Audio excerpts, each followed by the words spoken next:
সারি সারি খেজুরের বাগান। সংযুক্ত আরব আমিরাতের এই খেজুরের বেশ কদরও রয়েছে বিভিন্ন দেশে। আবার কৌতূহলেরও শেষ নেই খেজুরের বাগানকে ঘিরে। কিভাবে মরুর তপ্ত বালুমাটিতে চাষ হচ্ছে সুস্বাদু খেজুর, সেই কৌতূহল মেটাতেই আমাদের গন্তব্য এবার খেজুরের বাগানে।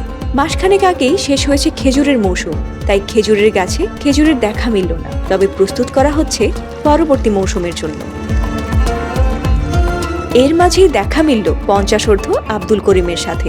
তার গ্রামের বাড়ি বাংলাদেশের কুমিল্লার হোমনা থানায়। 1996 সালে সংযুক্ত আরব আমিরাতে আসেন তিনি।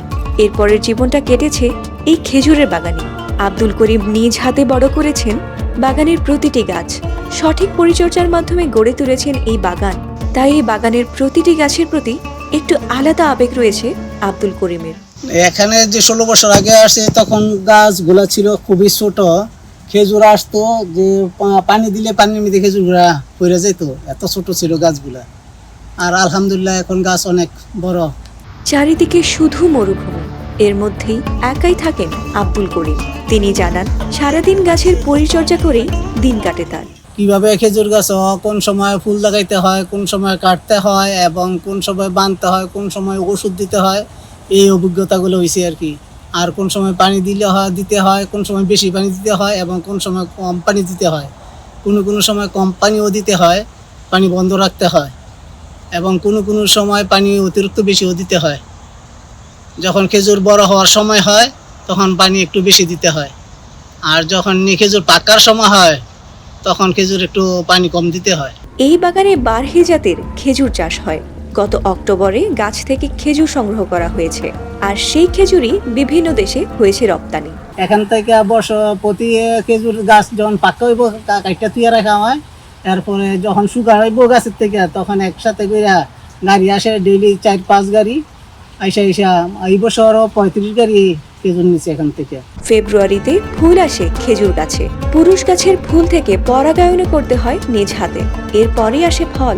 সেই খেজুর পরিপক্ক হয় সেপ্টেম্বর ও অক্টোবরে। ফেব্রুয়ারি মাসের থেকে প্রথম খেজুরের ফুল আসে, জুলাই আগস্টে এটা পুরো রতাপ হয়, সেপ্টেম্বর অক্টোবরে পুরো পাইকা ক্লিয়ার হয়ে যায়। আব্দুল করিমের জীবনের বড় অংশই কেটেছে এই বাগানে। হাড় ভাঙা পরিশ্রমও করেন দিনরাত।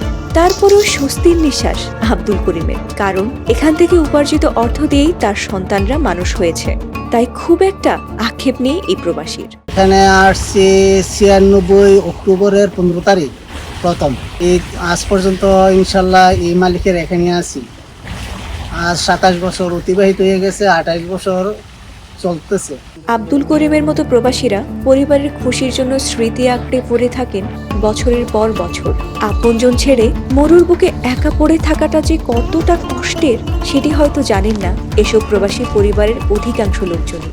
খেজুর বাগান তো কাজ কষ্টের, কারণ গাছের উপর যাওয়া আসা না, বাগানে কোনো খারাপ লাগে না, অভ্যাস হয়ে গেছে তো অনেকদিন যাবত এইভাবে থাকতে থাকতে অভ্যাস হয়ে গেছে। ফাতিমা সুলতানা, প্রবাস খবর।